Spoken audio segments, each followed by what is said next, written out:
Dear Tita Remy, siguro naikwento na po sa inyo na 5 taong gulang pa lang ako noong namatay ang tatay ko at iniwanan kami ng nanay ko.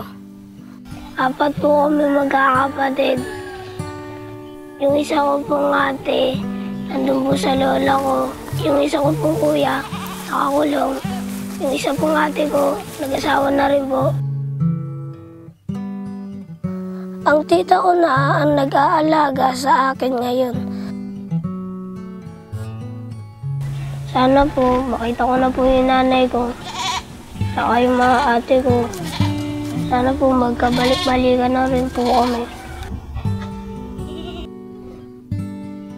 3 taon na akong sponsor child.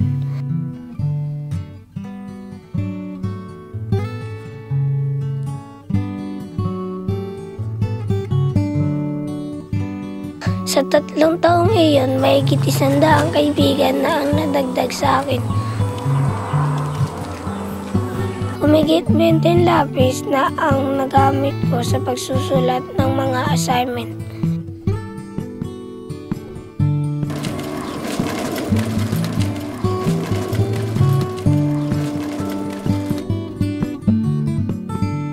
Hindi ko na mabilang kung ilang pahina ng libro ang nabasa ko. Simula nang may sponsor ako, tumaas na ang mga pangarap ko.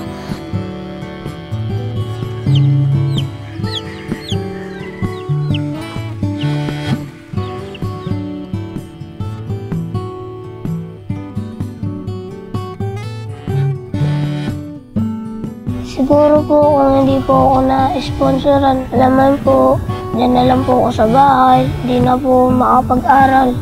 Tapos po yung mga magpapahal sa akin, mahihirapan. Kaya po nung na-sponsoran po ako, tuwa po ako kasi po may nagpapaaral na po sa akin.